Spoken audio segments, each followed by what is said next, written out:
എന്റെ പ്രിയപ്പെട്ടവരെ, നമ്മൾ മനസ്സിലാക്ക്, ഇപ്പത്തെ സാഹചര്യവുമായിട്ട് നിങ്ങളൊന്ന് കൂട്ടി നോക്കിക്കേ. ഇലക്ഷന്റെ റിസൾട്ട് വരുന്നു, റിസൾട്ട് വന്നില്ല, നമ്മൾ ഇപ്പോഴേ ഭയന്ന് റെഡിയായി കഴിഞ്ഞു. റിസൾട്ട് 2 ദിവസം കഴിഞ്ഞിട്ട് റിസൾട്ട് പെട്ടിപ്പൊട്ടിക്കാൻ പോവാ, നമ്മൾ ഇപ്പോഴേ ഭയന്നു. അല്ലാ, കഴിഞ്ഞു പടച്ചവനെ, എല്ലാം തീർന്നു. അല്ലാ പടച്ചവനെ, ഇനി എന്ത് ഉസ്താദെ, ഇനി എന്ത് ഉസ്താദെ, ഏക സിവിൽ കോഡ്, NRC, പൗരത്വ ബില്ല്, അത് ഇത്, പടച്ചവനെ നമ്മുടെ കാര്യം പോക്ക. ഞാൻ നിന്നോടൊരു ചോദ്യം ചോദിക്കട്ടെ, ഞാൻ എന്റെ പൊന്നാര ചങ്ങാതിയോട് ചോദിക്കട്ടെ. അല്ല ചോദിച്ച ചോദ്യമാ, സ്വർഗത്തിലേക്ക് വെറുതെ കയറിപ്പോകാൻ പറ്റുമെന്ന് നീ കരുതുന്നേ? അള്ളാഹു ചോദിച്ച ഒരു ചോദ്യമുണ്ട്, സ്വർഗത്തിലേക്ക് വെറുതെ കയറി പോകാൻ പറ്റുമോ? അല്ലാഹ് പറഞ്ഞു, ഇല്ല. ഫലമ്മാ യഅതികും മസലുൽ ലദീന ഖലൂ മിൻ ഖബ്ലികും, നിന്റെ മുൻഗാമികളായ ആൾക്കാരെ കൊണ്ടുവന്നിട്ട്, ബനു ഇസ്രായേൽപ്പെട്ട ജനങ്ങളെ കൊണ്ടുവന്നിട്ട്, മതം മാറിയവരെ കൊണ്ടുവന്ന് കുഴിക്ക് കത്തി ഇറക്കി നിർത്തും. തലയുടെ മധ്യഭാഗത്ത് വാള് വെച്ചിട്ട് ചോദിക്കും, മതം മാറുന്നുണ്ടോ? ഇല്ലാന്ന് പറഞ്ഞാ മരം മുറിക്കുന്നത് പോലെ അവരെ 2 കഷ്ടമായി മുറിക്കപ്പെടുമായിരുന്നു എന്ന് ആദരവായ പ്രവാചകൻ നബി മുഹമ്മദ് മുസ്തഫ. ഉറക്കപ്പറ, ആദരവായ പ്രവാചകൻ നബി മുഹമ്മദ് മുസ്തഫ. അല്ലാഹു നമുക്ക് ഈമാൻ നൽകി അനുഗ്രഹിക്കുമാറാകട്ടെ. അപ്പൊ ഞാൻ പറഞ്ഞു വന്നത്, ഈമാൻ കേറിക്കഴിഞ്ഞാൽ പേടിയൊക്കെ നഷ്ടപ്പെടും ചങ്ങാതി. അള്ളാനെ കുറിച്ച് മനസ്സിലാക്കി കഴിഞ്ഞാൽ നമ്മുടെ ഭയമൊക്കെ മാറും. അള്ളാനെ ഇപ്പൊ ആർക്കും മനസ്സിലാക്കേണ്ട കാര്യമൊന്നും ഇല്ലല്ലോ. ഇപ്പൊ നമുക്കതുകൊണ്ട് തന്നെ വേറെ പല ചിന്തയും ടെൻഷനും ബേജാറും, നമുക്കൊക്കെ വലിയ ടെൻഷനാ. എന്റെ പൊന്നാര ചങ്ങാതി, ജനിച്ച ഒരു ദിവസം മരിക്കും. എടാ, നീ അനുഭവിക്കാനുള്ളത് നീ അനുഭവിക്കുക തന്നെ വേണം. എന്റെയും നിങ്ങളുടെയും, നമ്മളൊക്കെ ഉമ്മയുടെ വയറ്റിൽ കിടക്കുമ്പോഴേ അള്ളാഹു നമ്മുടെ എല്ലാ കാര്യങ്ങളും തീരുമാനിച്ചു കഴിഞ്ഞു. ആരാ അധികാരം കൊടുക്കുന്നത്? ആരാ? അല്ലാഹല്ലേ. ഖുലില്ലാഹുമ്മ മാലിക്കൽ മുൽകി തുഅതിൽ മുൽക മിമ്മൻ തശാ. അല്ലാഹ് പറഞ്ഞില്ലേ, അധികാരം എന്റെ കയ്യിലാണ്. അധികാരം കൊടുക്കുന്നവൻ അള്ളയാ. അപ്പൊ അള്ളയാണ് ഈ ചങ്ങാതിമാർക്ക് അധികാരം കൊടുത്തത്. എന്തിനാ? നമ്മളെല്ലാം ദുആ ചെയ്ത്, പഠിച്ചോനെ അല്ലാ അല്ലാ അല്ലാ അല്ലാന്ന്. എന്നിട്ടും അള്ളാഹു അധികാരം ഇവരുടെ കയ്യിൽ കൊടുക്കുന്നുണ്ടെങ്കിൽ അതിനകത്ത് നിന്ന് പാഠം പഠിക്കണം. നമ്മൾ മനസ്സിലാക്കേണ്ടത് നമ്മൾ മനസ്സിലാക്കാം. എന്തുകൊണ്ടാ പടച്ചവൻ നമ്മളെ കൈവിട്ട് കളഞ്ഞത്? എന്തുകൊണ്ടാ എന്റെ സഹോദരങ്ങളെ നമ്മൾ അള്ളാഹുവിനെ മറന്നതുകൊണ്ടാ? നമ്മൾ പടച്ച റബ്ബിനെ നമുക്ക് പേടിയില്ല, അള്ളാനെ നമുക്ക് ഭയമില്ല. അള്ളാനെ ഭയമില്ലാതെ വരുമ്പോ, അള്ളാഹു പറയുന്നത് അനുസരിക്കാതെ വരുമ്പോ അള്ളാഹു നമ്മളെ കൈവിട്ട് കളയും. അള്ളാഹു നമുക്ക് ഈമാൻ നൽകുമാറാകട്ടെ. അതുകൊണ്ട് എന്റെ പ്രിയപ്പെട്ടവരെ, വരാനുള്ളതൊക്കെ വരും, അതൊന്നൊരു ബേജാറായി കാണരുത്. അതൊക്കെ വരികയും നമ്മളത് വലിയ വിഷയമാക്കി എടുക്കേണ്ട കാര്യമൊന്നുമില്ല.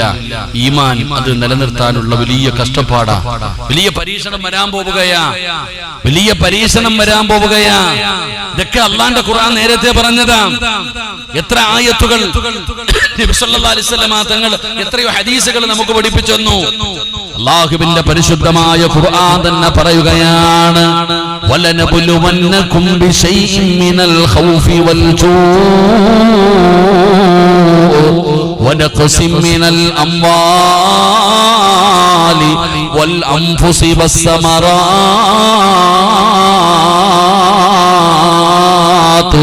വബശ്ശിരി സ്വാബിരീൻ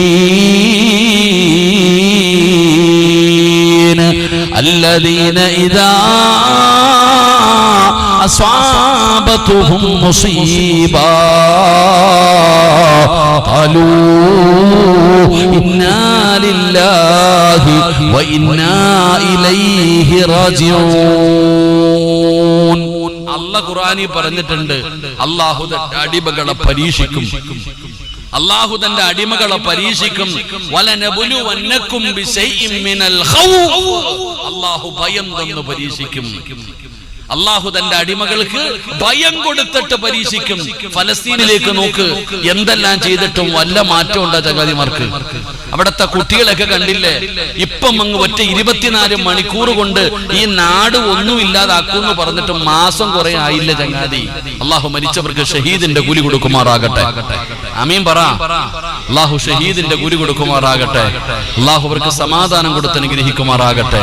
എന്റെ പ്രിയപ്പെട്ടവരെ, അതാണോ ഈമാൻ ഉറച്ചുള്ള ഭയം കിട്ട്. അല്ല പറഞ്ഞു, നിന്നെ ഞാൻ പേടിപ്പിക്കും, നിന്നെ കൊല്ലൂന്ന് പറയും, നിന്നെ നാട് കടത്തുന്ന് പറയും, നിന്നെ പലതും ചെയ്യൂന്ന് പറയും. അധികാരം കിട്ടുമ്പോ, സമ്പത്ത് കടന്നു വരുമ്പോ, സുഖം കടന്നു വരുമ്പോ, വിദ്യാഭ്യാസം കടന്നു വരുമ്പോ, അള്ളാന്റെ ദീനിനെ മറന്നു കളയുന്ന പെണ്ണുങ്ങളോട്, അള്ളാന്റെ ദീനിനെ മറക്കുന്നവരോട് ഞങ്ങളൊക്കെ വാഴ്ന്നു പറയുമ്പോ നിങ്ങൾ ചോദിക്കുന്ന ചോദ്യം എന്തെന്നറിയോ? ഉസ്താദേ, നിങ്ങൾ പറയുന്നത് പോലെ ഈ കാലഘട്ടത്തിൽ ജീവിക്കാൻ കഴിയുമോ? നിങ്ങൾ പറയുന്നത് പോലെ ഈ കാലഘട്ടത്തിൽ ജീവിക്കാൻ കഴിയുമോ? പെങ്ങളെ, ലോകത്തിലെ ഏറ്റവും വലിയ സമ്പന്നനാണ് ഫിറഔൻ. അവനെ പോലെ ഈ ദുനിയാവിൽ സുഖിച്ച വേറെ ഒരാളില്ല. അവനെ പോലെ ജീവിച്ച വേറൊരുത്തനുമില്ല. ആ ഫിറഔന് കരയിൽ കടന്ന് വ്യഭിചരിച്ചിട്ട് മതിവരാതെ കടലിന്റെ നടുക്കത്ത് പോയി കടന്ന് വ്യഭിചരിച്ചവനാ ഫിറഔൻ.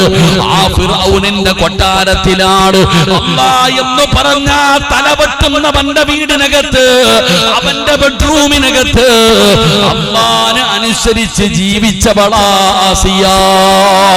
ആ കൊട്ടാരത്തിന്റെ അകത്ത് അല്ലാഹനെ പേടിച്ച് ജീവിച്ചവളാ ആസിയ. അല്ലാഹുവേ, ആസിയ മരിക്കുന്ന സമയത്ത് പടച്ചവനോട് പറഞ്ഞതെന്താ? പടച്ചവനെ, ഫിറഔനിന്റെ കൊട്ടാരവും അവന്റെ ആഡംബരങ്ങളും ആ സുഖവാസങ്ങളും മുഴുവനും വലിച്ചെറിയുന്നു റബ്ബേ. എനിക്ക് വേണ്ടത് റബ്ബി ബിനിലി ഇൻദക ബൈതം ഫിൽ ജന്ന. എനിക്ക് സ്വർഗത്തിലൊരു വീട് വേണം തമ്പുരാന്. പെങ്ങളെ, ഖിയാമത്ത് നാൾ വരെയുള്ള മുസ്ലിമീങ്ങളോട് അല്ലാഹ് പറഞ്ഞ വാക്ക്, നിങ്ങൾ ആസിയാനെ കണ്ടുപഠിക്കൂ, നിങ്ങൾ ആസിയാനെ കണ്ടുപഠിക്കൂ. ഈമാനിന്റെ വിഷയത്തിൽ നിങ്ങൾ ആസിയാനെ കണ്ടുപഠിക്കണേ എന്ന് അല്ലാഹുവിന്റെ വിശുദ്ധ ഖുർആൻ. ഇതാടോ ഞാനും പറഞ്ഞത്. ഒരാളുടെ ഹൃദയത്തിന്റെ അകത്ത് ഈമാൻ കേറിക്കഴിഞ്ഞാൽ, അല്ലാഹയാരാണെന്നറിഞ്ഞാൽ, അല്ലാഹയാരാണെന്നറിഞ്ഞാ അവന്റെ പേടി നഷ്ടപ്പെടുകയാണ്. അവനൊന്നിനെയും ഭയമില്ല, അവന് മരണത്തെയും ഭയമില്ല, അവൻ എന്ത് ശിക്ഷ കിട്ടിയാലും അവന് ഭയമില്ല, അവനെ എന്ത് ചെയ്താലും അവന് പേടിയില്ല. ഒരു വല്ലാത്ത ധൈര്യമാണ്, വല്ലാത്ത ധൈര്യമാണ്. പടച്ചവനെ, ഹജ്ജാജ് എന്ന് പറയുന്ന ക്രൂരനായ ഭരണാധികാരികളുടെ ചരിത്രം പഠിച്ചവനല്ലേ ഹജ്ജാജ്. ഞാനാണ് ദൈവമെന്ന് പറഞ്ഞു നടന്നവനാണ്. ആ ഹജ്ജാജ് എന്ന് പറയുന്ന ക്രൂരനായ ഭരണാധികാരി, അവന്റെ മുമ്പിലേക്കാണ് സഈദ് ഇബ്നു ജുബൈർ റളിയല്ലാഹു തആല അൻഹുവിനെ കൊണ്ടു ചെല്ലുന്നത്. സഈദ് ഇബ്നു ജുബൈർ എന്ന് പറയുന്ന ചെറുപ്പക്കാരനായ സ്വഹാബി കൊട്ടാരത്തിലേക്ക് കൊണ്ടുചെന്നു. എന്നിട്ട് പറഞ്ഞു, ഹജ്ജാജ് പറഞ്ഞു, ഞാനാണടാ, എന്നെ കൊണ്ട് വിശ്വസിക്കണം, ഞാനാണ് റബ്ബെന്ന് പറയണം. പടച്ച റബ്ബേ. ഹജ്ജാജിന്റെ മുഖത്ത് നോക്കിയിട്ട് പറഞ്ഞു, നീ കള്ളനാടാ, നീ കള്ളനാടാ, നീ കള്ളനാടാ, നിന്നെ എങ്ങനാ ഞങ്ങൾ വിശ്വസിക്കുക? നീ കള്ളപ്രവാചകനല്ലോ. പടച്ചവനെ അവിടെ നിന്ന് ഉറക്കെ പറയുമ്പോ തന്റെ നാട്ടുകാര്, തന്റെ വിശ്വാസികളുടെ മുമ്പിൽ വെച്ച് നാണം കെടുത്തിയതിന്റെ കോപം കാരണം അവിടെ നിന്ന് ഹജ്ജാജ് പറഞ്ഞു, ഇവന്റെ തലവെട്ടാൻ. സഈദ് ഇബ്നു ജുബൈർ റളിയല്ലാഹു തആല അൻഹുവിനെ ഹജ്ജാജിന്റെ കൊട്ടാരത്തിൽ കൊണ്ടുപോയി. അവൻ പറഞ്ഞു, അവിടെ നിന്ന് എന്നെ കുറിച്ച് പറയാൻ പറഞ്ഞു, അമ്മ നബിയാണെന്ന് പറയാൻ, എന്നെ കൊണ്ട് വിശ്വസിക്കണം. ഹജ്ജാജിന്റെ മുഖത്ത് നോക്കിയിട്ട് പറഞ്ഞു, നീ കള്ളനാടാ. എവിടെ? അവന്റെ കൊട്ടാരത്തിൽ പോയി ഇരുന്നിട്ട് ദേഷ്യം സഹിക്കാൻ പറ്റാതെ പറഞ്ഞു, കൊന്നുകളയാൻ. എന്റെ പ്രിയപ്പെട്ടവരെ, സഈദ് ഇബ്നു ജുബൈർ റളിയല്ലാഹു തആല അൻഹുവിന്റെ കയ്യും കാലും കെട്ടിയിട്ട് കഴുത്ത് വെട്ടിമുറിക്കാൻ കൊണ്ടുവന്ന് കിടത്തി. കഴുത്ത് വെട്ടിമുറിക്കാൻ വേണ്ടി കൊണ്ടുവന്ന് കിടത്തുമ്പോ എന്റെ പ്രിയപ്പെട്ടവരെ, കഴുത്ത് വെട്ടാമെന്ന മനുഷ്യൻ നോക്കുമ്പോ ഹജ്ജാജ് കൽപ്പന നടത്തി കഴുത്ത് വെട്ടാൻ വരുന്ന ആള് നോക്കുമ്പോ സഈദ് ഇബ്നു ജുബൈർ റളിയല്ലാഹു തആല അൻഹു ആ മനുഷ്യന്റെ മുഖത്ത് നോക്കിയിട്ട് ചിരിച്ചുകൊണ്ട് കിടക്കാം. അയാളെ കൈവറച്ചു. ഹജ്ജാജ് പറഞ്ഞു, ഞാൻ തലവെട്ടാം. ഹജ്ജാജ് പറഞ്ഞു, എനിക്ക് പേടിയില്ല, ഞാൻ തലവെട്ടാം. സഈദ് ഇബ്നു ജുബൈർ റളിയല്ലാഹു തആല അൻഹുവിന്റെ തല വെട്ടിമുറിച്ചു. നിങ്ങൾ ചരിത്രം എടുത്ത് വായിച്ചു നോക്ക്. അവിടെ നിന്ന് തല വെട്ടിമുറിച്ചപ്പോ പൈപ്പ് പൊട്ടികെട്ട് ഒഴുകുന്നത് പോലെ രക്തം അങ്ങോട്ട് പൊട്ടി ഒഴുകാൻ തുടങ്ങി. ഹജ്ജാജ് കൊലയെല്ലാം നടത്തിയതിനു ശേഷം തന്റെ വൈദ്യന്മാരെ വിളിച്ചിട്ട് ചോദിച്ചു, ഞാൻ ഒരുപാട് പേരെ ഇവിടെ വെച്ച് കൊന്നിട്ടുണ്ട്, ഒരാളുടെ രക്തം പോലും ഇവിടെ നിന്ന് പുറത്തേക്ക് പോയിട്ടില്ല, ഇവന്റെ രക്തം മാത്രം പോകാനുള്ള കാരണം എന്താ? ഞാൻ ഒരുപാട് പേരെ എന്റെ കൈകൊണ്ട് ഇവിടിട്ട് തലവെട്ടി കൊന്നിട്ടുണ്ട്, ഒരാളുടെ രക്തം പോലും ഇവിടെ നിന്ന് നിറഞ്ഞു പുറത്തു പോയിട്ടില്ല, ഈ സഈദിന്റെ രക്തം മാത്രം പോകാൻ കാരണം എന്താ? ആ സമയത്താണ് വൈദ്യന്മാര് പറഞ്ഞു കൊടുത്തു, സാധാരണ കൊല്ലാൻ കൊണ്ടുവരുന്നവനെ കൊണ്ടുവരുന്നതിന് മുമ്പേ അവൻ ചത്തിട്ടുണ്ടാകും. കൊല്ലാൻ വേണ്ടി കൊണ്ടുവരുന്നതിന് മുമ്പേ അവൻ പേടിച്ച് മരിച്ചിട്ടുണ്ടാകും. ഇവിടെ കൊണ്ടുവന്ന് വെട്ടിക്കൊല്ലുന്ന അത്രേ ഉള്ളൂ. ഈ ചങ്ങാതിക്ക് മരിക്കാൻ പേടിയില്ല. സഈദ് ഇബ്നു ജുബൈർ റളിയല്ലാഹു തആല ഭയമില്ലായിരുന്നടോ.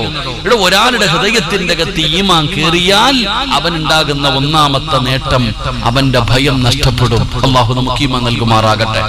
ഉറക്കെ പറ, അല്ലാഹു ഈമാൻ നൽകുമാറാകട്ടെ. അല്ലാഹു ഈമാൻ നൽകുമാറാകട്ടെ. ബോറടിക്കണുണ്ടോ? ബോറടിക്കണുണ്ടോ? ഈ വിഷയം പറയുമ്പോ അങ്ങനെ നമുക്കിപ്പോ ഇതല്ലേ പറയാൻ പറ്റും, ഖുർആൻ ഹദീസല്ലേ പറയാൻ പറ്റും. ബോറടിക്കണുണ്ടെങ്കിൽ പറഞ്ഞേക്കണം. അല്ലാഹു നമുക്ക് ഈമാൻ തരുമാറാകട്ടെ. അല്ലാഹു ഈമാൻ തരുമാറാകട്ടെ. ഇവിടെ ഞാൻ ചോദിക്കുന്നത്, നബിതങ്ങളെ അല്ലേ അള്ളാഹു ഏറ്റവും കൂടുതൽ ഭയപ്പെടുത്തിയത്? നിങ്ങൾ നോക്കിക്കേ, നബി സല്ലല്ലാഹു അലൈഹി വസല്ലം തങ്ങളെ കൊല്ലാൻ വീട് വളഞ്ഞില്ലേ? നബിതങ്ങളെ വീടിന് ഹിജ്റയ്ക്ക് പോകാൻ തയ്യാറായപ്പോ നബി സല്ലല്ലാഹു അലൈഹി വസല്ലം തങ്ങളെ കൊല്ലാൻ വേണ്ടി വീട് വളഞ്ഞിട്ട് കാത്തു നിൽക്ക, ഇറങ്ങി അപ്പൊ കൊന്നേക്കണം. ആരുടെ കൈ കിട്ടുന്നോ ആർക്ക് വേണമെങ്കിലും കൊല്ലാം. കൊല്ലുന്നവന് സമ്മാനം പ്രഖ്യാപിച്ചു. ഉരി പിടിച്ച വാളുമായിട്ട് നബിതങ്ങളുടെ വീട് വളഞ്ഞിട്ട് ശത്രുക്കൾ നിൽക്കുകയാണ്. നിങ്ങൾ ചരിത്രം എടുത്ത് വായിച്ചു നോക്കിയേ. നബി സല്ലല്ലാഹു അലൈഹി വസല്ലം തങ്ങൾ ആ വീടിനകത്ത് അലിയാര് തങ്ങളെ പിടിച്ചു കിടത്തിയിട്ട് നബിതങ്ങൾ ഇറങ്ങാൻ സമയമായപ്പോ അതാ വരുന്ന മുഖറബുൽ അംലാഖ് മലക്ക് ജിബ്രീൽ എന്ന് പറയുന്ന മലക്ക് നബിതങ്ങളുടെ മുമ്പിൽ ഇറങ്ങി വന്നു. എന്നിട്ട് പറഞ്ഞു, നബിയേ, വജഅൽനാ മിൻ ബൈനി ഐദീഹിം സദ്ദാ വമിൻ ഖൽഫിഹിം സദ്ദാ. യാസീനിൽ എപ്പോഴും ഓതുന്ന ഒരായത്താണ് ഞാനും നിങ്ങളും. നബിയേ, ഒരു പിടി മണ്ണ് വാരണം, ഒരു പിടി മണ്ണ് വാരണം. എന്നിട്ട് ഈ ആയത്ത് ഓതി ആ മണ്ണിൽ ഊതിയിട്ട് വാതിൽ തുറന്ന് 4 ഭാഗത്തേക്കും വലിച്ചെറിഞ്ഞിട്ട് ഇറങ്ങിപ്പോക്കോ. അള്ളാന്റെ റസൂൽ സല്ലല്ലാഹു അലൈഹി വസല്ലം തങ്ങള് തന്റെ വീട് മുഴുവനും വളഞ്ഞു നിൽക്കുന്ന ശത്രുക്കളുടെ കണ്ണിന്റെ മുമ്പിലൂടെ ആ ഒരു പിടി മണ്ണ് വാരി വലിച്ചെറിഞ്ഞിട്ട് നബിതങ്ങൾ ഇറങ്ങിപ്പോയില്ലേ? AK-47 കൊണ്ടൊന്നും അല്ലല്ലോ പോയത്. എന്റെ പ്രിയപ്പെട്ടവരെ, ഇതിൽ നിന്ന് എന്ത് മനസ്സിലാക്കണം? ഇവിടെ ഒരു മുസ്ലിമിന്റെ